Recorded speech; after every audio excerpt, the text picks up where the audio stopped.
There was this story about Laszlo Polgar. If you like chess, you must have known about Susan Polgar and their sisters. Their father, Laszlo Polgar, is a Hungarian man that believed that geniuses are not born, they're educated and trained. He believed that hard work beats talent, and so he decided to test it out on his children. Together with his wife Clara, they decided that the best field for this test to succeed in was to raise their children to become chess prodigies. So they've had Susan, Sophia, and Judith Polgar, who dominated in chess.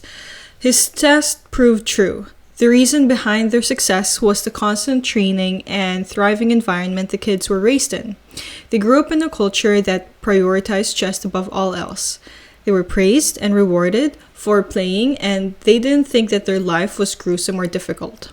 The children loved playing chess and couldn't get enough of it. So, in that sense, it is true. That means that you as well could also be as successful as them. So, any habits that you grew up in are considered normal in your culture, and the most attractive behaviors, just like the Polgar sisters playing chess.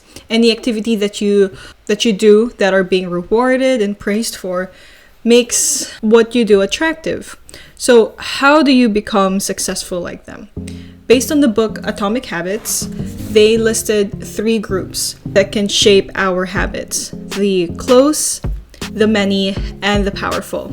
Imitating the close are the people you are in close proximity with. We copy the people around us, the way they argue, the way they talk, and even their idiosyncrasies will unconsciously make us who they are.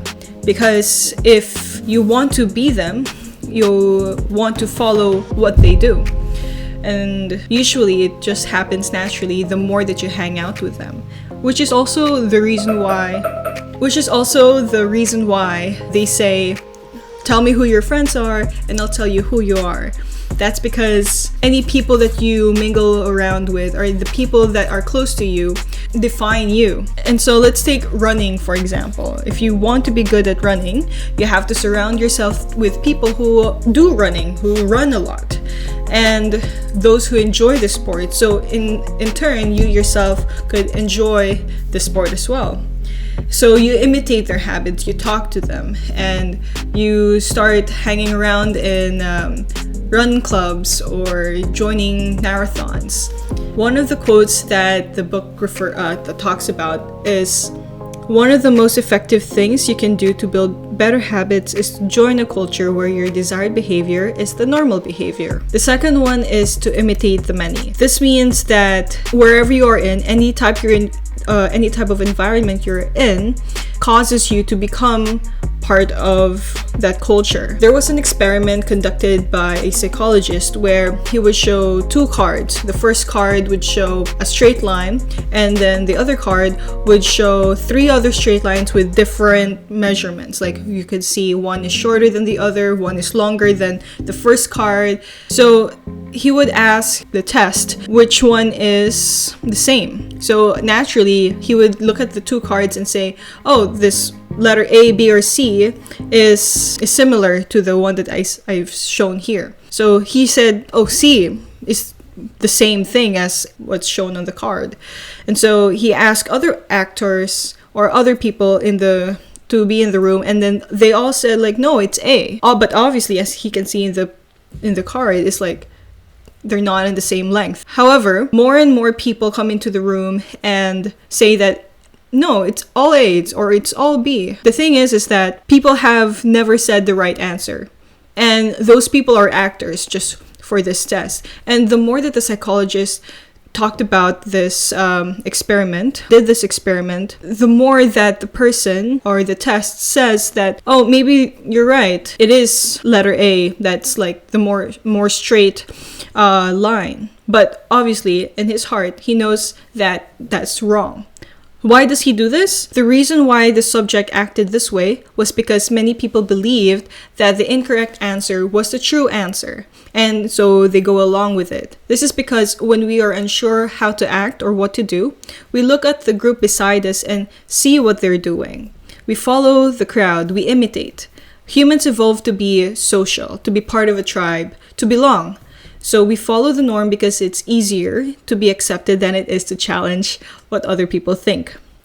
It goes the same way for immigrants, for example. When they go to a new country, no, they're not really forced, but they would have to assimilate into the culture. One, because they know they are different from all the rest, and in order for them to fit in and to be accepted into this society, in this new country, they have to follow what they do.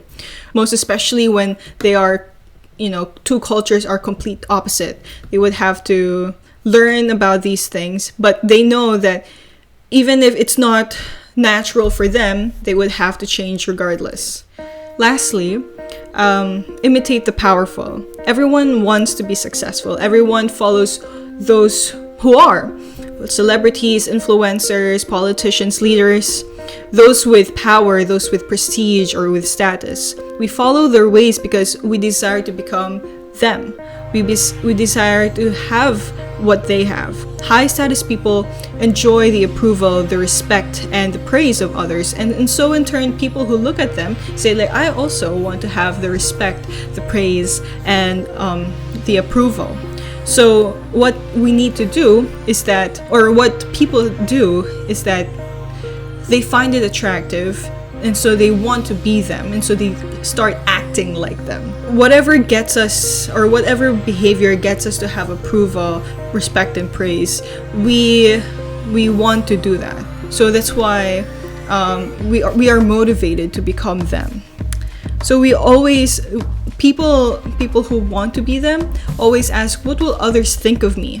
We change our behavior based on those answers. So what does this mean for you? Let's say, for example, you want to become a writer, and you don't know anybody in your family or in your school who wants to become this novel writer or this novelist. So you have to go out there, seek for yourself what you want to become, who people who are in those fields, which is exactly why networking is very important. I mean, they say that it is important because that's the only way for you to get to where you want to be.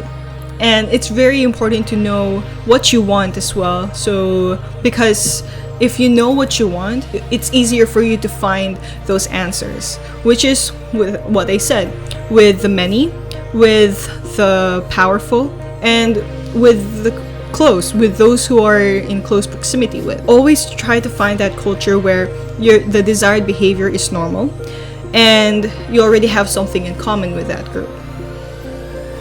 So you've come to the end of this video. Thank you so much for watching. My name is Dion. If you are interested in learning more about content like this, let me know down below, and I'll see you in the next video. Thank you.